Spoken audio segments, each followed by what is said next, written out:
My name is Betty J Slusher. Betty J period Slusher, Slusher. Was born in Bresler, Pennsylvania, 11 miles outside of Harrisburg. I was raised there till I was 5. I left, went to San Antonio, Texas. From San Antonio, Texas to Huntsville, Alabama. From Huntsville, Alabama in '58 back to Harrisburg. And that's where I remained until 1965. I went to Southern Missionary College in 1968-69. I did not do very well. My parents said, "We don't want to send you back to college to spend that kind of money. So we think we'll send you to Nashville, to Riverside Hospital School of Practical Nursing." So they brought me down to Riverside in 1970. My mother was the kind of person who said I could not sit at home and do nothing. So I had to get out and find a job. She didn't care what it was, whether it was in Miss Ann's home, scrubbing the floor, whatever it was. But you must have a job. So I got out and pounded the sidewalks trying to find a job for me. And I finally got one as a nursing assistant at Fort Sanders Hospital, Presbyterian Hospital in Knoxville. And that's where I remained until I came to Riverside in 1970. Riverside, and part of this I'm going to take from my in-gathering days, because Riverside stayed on the hospital picture, stayed on the front page of the was a message magazine, but the little magazine that we gave out for in-gathering. It stayed on the page for a long time, and I wish I had one. But Riverside was known as a sanitarium where people came to rest. We did hydrotherapy. We prayed with our patients at night. They did deliver some babies, but it was more of a rest hospital. Yes, we started having some of the community in, so that we as students had a chance to actually get our nursing in. But it was really a rest, walk the fields and the yards, and just have a restful time. So we had a lot of people come just to rest. No, I did not. As a young person and as a student, yes, I went to church there just about every Sabbath. But to say that I was an officer in the church, I was not. Mrs. Lightford played a very big part in my life. As a young person, she just sort of latched on to me, and I'd go to her house for worship on Friday evening, or if there were things like going out of town, and maybe that's how I got started with Pathfinders, I don't know. But she used to, if there were federation, or if there was a congress or something, she wanted me to go right along, and I might drive her car. I can remember driving and us going to Memphis. Darryl was a little boy back then, but I can remember doing that. And at her funeral, I told them, I said, it was probably with Mrs. Lightford's influence that I'm still in the church today, because she was the mother away from home who was looking over your shoulder saying, no, you're not going to do that. So, well, it was a small church. My father being a pastor, we've moved around a lot. We have been in a lot of small churches. So that didn't bother me. In some respects, it was bigger than some other churches that I have been in. But there were young people there. And that was good for me. Having come from a church where there were 3 of us. And how do you keep those 3 young people entertained? There were times that my daddy drove 70 miles so that I could be with other young people. But it was a good time, I thought. And to see other young people growing up. They had a great Pathfinder club at Riverside. People like Sandra Benson and Ricky Benson and Pam Lightford and Melvin Lightford. And Mr. Chafin was the director of the club, and they called him J-Baby. Those children were so afraid of that man. If they were doing something, everybody said, I'm going to tell J-Baby. I mean, they trembled in their shoes. And I thought, wow, somebody who has that much respect. Now, I never went camping and stuff with them back then, but just to know that they were actually going out and seeing the things that Pathfinders were involved in, and me watching them get themselves together to go. enjoy that. Oh, Father. Riverside back then, we had AY. We went to church, the programs that were going on. I can remember taking my children. I worked 11 to 7. I would take my children to choir rehearsal. I would get off Sabbath morning, bathe them, get their clothes on them, get my clothes on, go to church. And I'm sleepy as I wanted to be, but I'm in church because I want my children to need to be on that pew beside me in church. Mommy needs to be there. Don't send them. You go with them. I can remember Mrs. McCoy saying when my babies were little, and I put the child across my knee, and they started to slip off. And she said, "Give me that baby. You're going to drop that baby." I said, "I'm not going to drop that baby. I know that baby is slipping." And I can remember those days of me falling asleep and the baby sort of sliding down my lap, but I never let him fall on the floor. And I can remember that. I can remember the days of Tina McKissick, Vernon, Lori, Nicole, sitting on the back pews and we're practicing the Messiah. Those children can sing the Messiah today. Classic example, just recently, Tina was talking about going to one of the churches was having her walk in and do the Messiah, and they offered her a book, and she said, "No, thank you." And the lady said, she looked at her, and every song that they sang, she could sing. She knew her notes and all. She said, "How do you know?" She said, "If you have sat in church for the Messiah rehearsal like I have sat in church year after year, until finally they told Dr. Dixon, 'We want to sing the Messiah.'" He said, "Next year." That's how they got to sing the Messiah. Beautiful. Those were some good days when all the churches, I don't care whether you went to Hillcrest, back then we really didn't have South. I think we were forming New Life. But any church you went to and you heard that Riverside was doing the Messiah, you came and you sang. We made a great group, spread all across the stage of the old Riverside, spewing out near the piano or over near the organ, trying to, back when we wore the cream dress. Yeah, I know you were there, baby. I know that you were there. I can testify. But those were the days. The Renaissance was formed. And I sang in that. And Mrs. Lanier came to me and asked me why it was that her daughter couldn't sing. And I said, "Mrs. Lanier, I am singing in this. I was asked to sing. I had nothing to do with this. How can I get your daughter into something that I did not formulate?" But I can remember us asking Oliver Swing to come and sing for us. And Dr. Dixon was good about flying down to Atlanta and getting him for the Messiah, or he to come to sing for us this time. This night we had Dwayne Hamilton. I can't remember the young man who played the trumpet, whose jaws were way out there, for he'd been playing for years. But it was a very good night. When we did, I think the angels came and sang with us that night. And we only performed that one time, but I sure wish that we had been able to continue. Hard work went into that. I remember those days. Miss them today because people seem to think that the older you get, even before we got to where we are now, they sort of put us on the back burner. Your time is over. It's time for the young folk. I can remember the New World Singers. I can remember when Mrs. Terrell got so upset and walked out of church. When Billy Simon's grandfather got up and walked out. He called that heathen music because that's when the New World Singers were singing. I remember when Images, the choir that Derek formed 11 years, and all we did was clap our hands and try to rock. And I can't do the two of them together. Somebody had to pull me along to get me going the direction that the other folk were going. But I can remember the looks that we got standing in church, like people did not approve of this. I remember those days. But times are changing. It wasn't that we were running around the church or jumping on the pews or nothing like that, but times were changing and people weren't ready to accept that change. As I guess I am today, there are times that the music is just too loud and it's not for me. There are some of it that is really, I call it spiritual. Then there's some of it, I'm like, they could have left that wherever that came from. And it's too loud and it's not allowing me to allow the Lord to come into my heart this Sabbath. And I guess that's where I am today.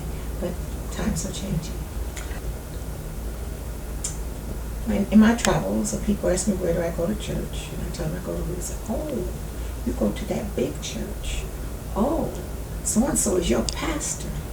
Oh, y'all do this or y'all do that, which other churches aren't doing. Okay, all right, well, that's where I go to church. My sister-in-law is in San Diego, California right now. There's a family that went to Riverside who's at San Diego right now. And she walked up and she met them. And she said, are you familiar with the Slushers? They go to Riverside. They said they've been going to Riverside for several years. They said, oh yes, we know the Slushers. We know the mother and the father. In fact, we bowled with them. So there are others out there who are familiar with Riverside. Okay. I came here right as civil rights was going on and all, but I really could not tell that we did any marching or did anything like that. Well, I guess just not really wanting to go to anyone else's church, really not really wanting to get acclimated to somebody else's service. And so you just stay where you are.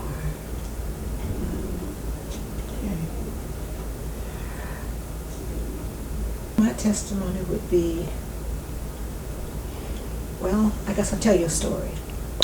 When my boys were 14 or 15 years old, and I was sort of trying to help out with the Pathfinders, Billy Simons was the director. And they were getting ready to go to Camp Marie, and it was up on the, help me, Charles, we were up on the mountain where the air was short. Howell Mountain? Hale, Camp Hale. They tried to talk me into going to that. Jeannie wanted me to go so bad.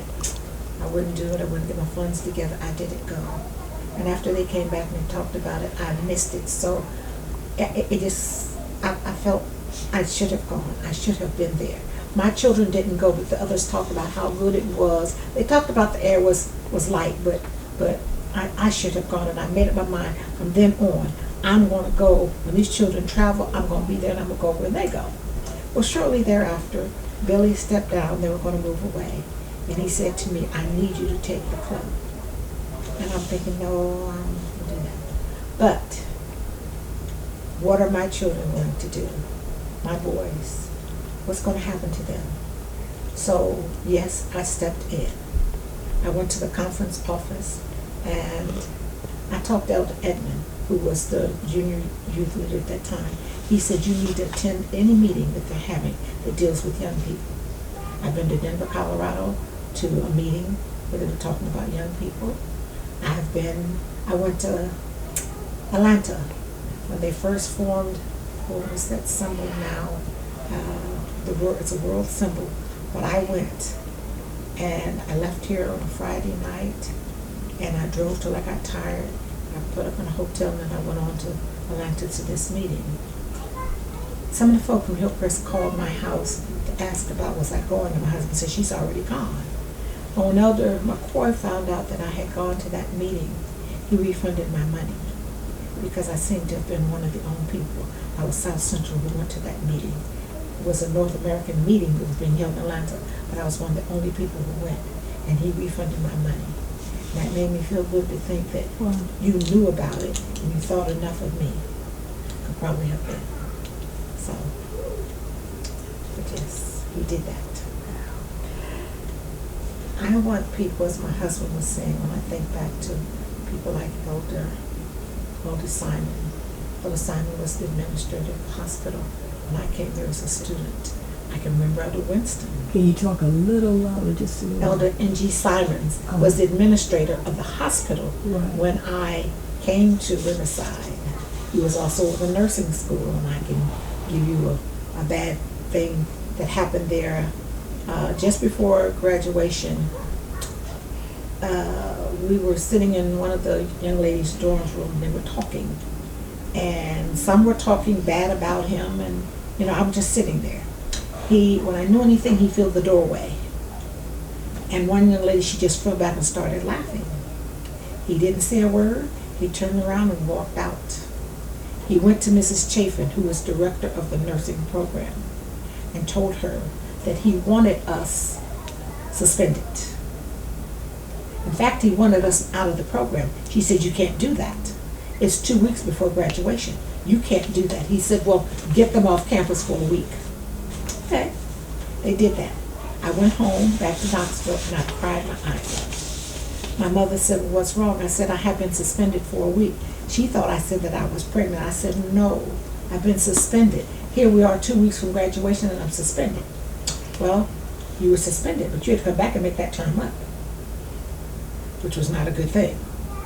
But anyway, there were 10 of us graduating. We started with 21, but only 10 of us graduated.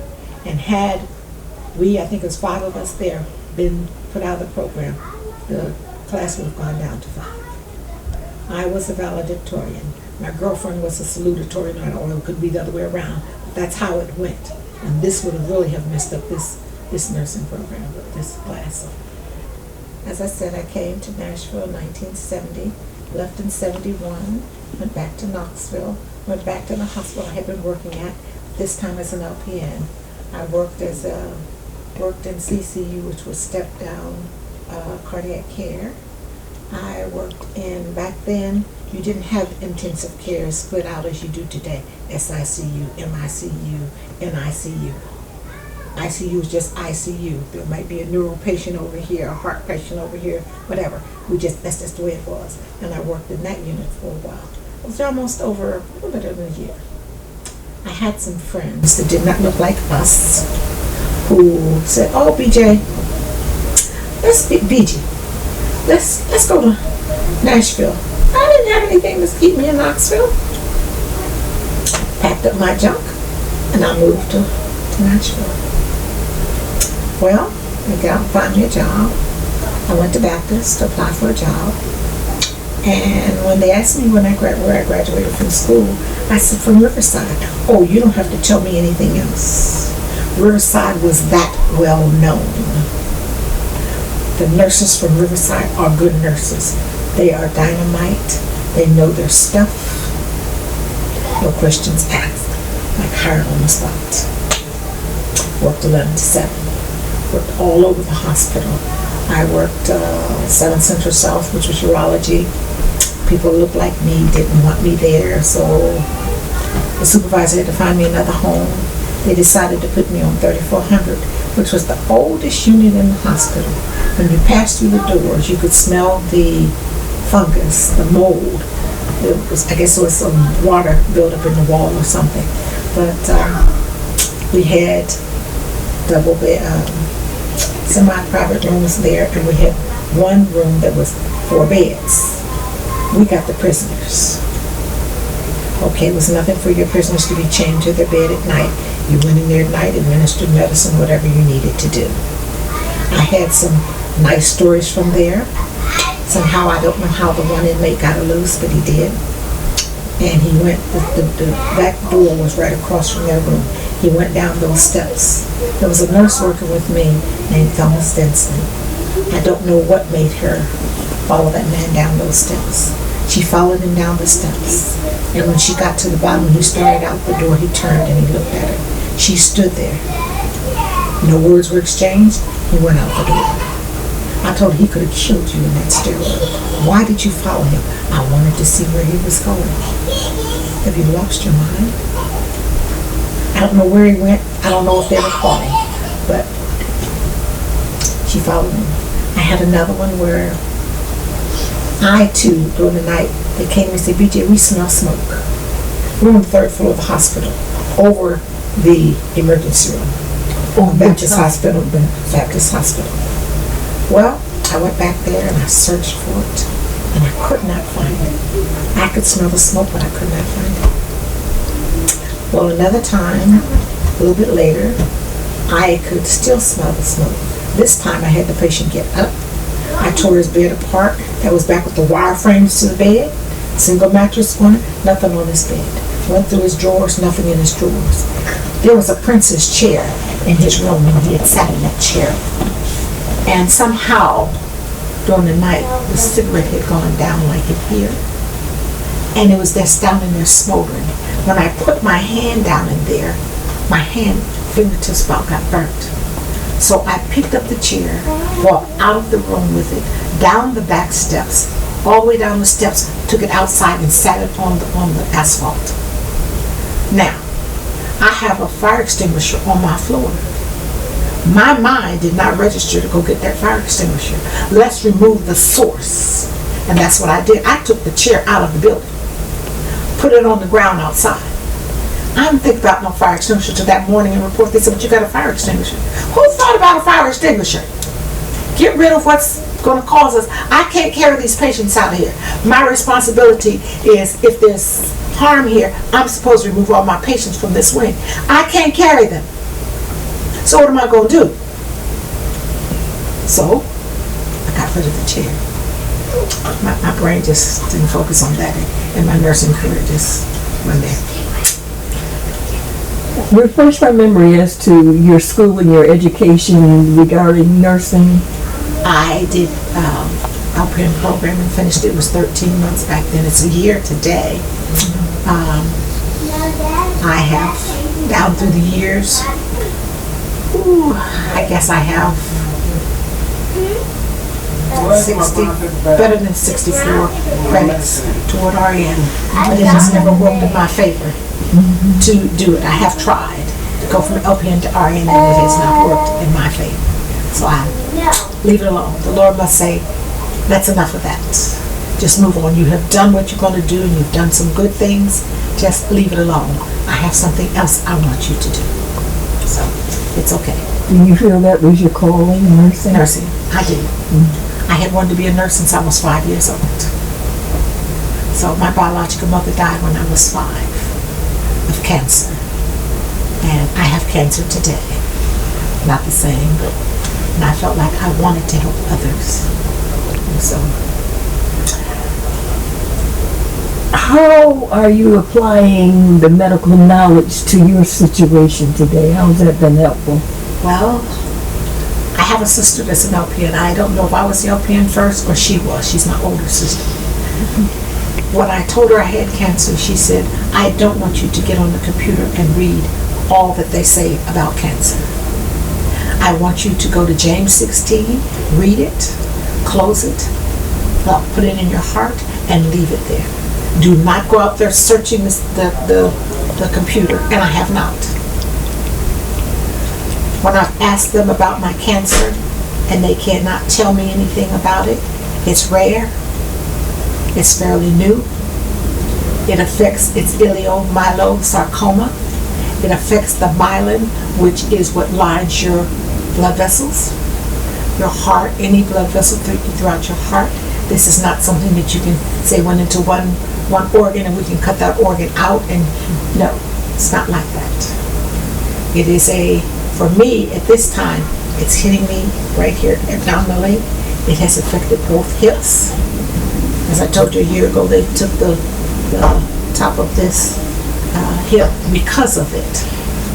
Okay, so with this sarcoma affecting both legs, this was my stronger leg, it's my weaker leg right now because this is settled in the hips. But there's nothing I can do about it. Each day I get it. One day is a good day, the next day is not such a good day. My walking has changed. Can't walk that far. And let me tell you what grandchildren did to me. I'm skinny. And they talk about it. They say, Granny, what's that? And they just shake it. So they went down the hall and they got those weights right there, those green ones. And they came out here and they had one in each hand. And they were doing this. Now the 5-year-old was doing this. And she gave it to me and I thought, I'm going to die. I picked it up and it was all I could do to try to do one. She said, come on, Granny. Put it up there. Put it up there. Then come on. They can do it like it's a balloon. And it's taking all I got to try to do this. I said, well, okay, I guess it's time for, they're going to help whip Granny back into shape. That is remarkable to hear your story of faith. Reading that scripture and putting it down, trusting God for every word that We have 6. you have 6 4 children. boys and 2 girls. Those grandchildren must be super impressed to be around to help you like that. They're What the a closest blessing. ones to me. The others, there are 14 grandchildren and 13 great-grands. But these 2 are the closest to us because they're here with us. Some in Murfreesboro, some in Atlanta, California, but these 2 are here. So, of course, they get a lot of granny attention. What a story. All I want to say, I'm thankful to Riverside for my training. I worked at Baptist for 12 years. I have done some, I call it home health. Did that on the people's homes, way out in the sticks, so far out there. Lord knows if they wanted to kill me, bury me, nobody would have missed me. I've done that. Experience there. I worked at Vanderbilt for 25 years. This is my chair. I retired in 2015. Pediatric nursing, an operating room. I did 2 tours of, I went to Guatemala twice. I went to Nigeria one time. That was not with Vanderbilt, but the training that I have received helped me there.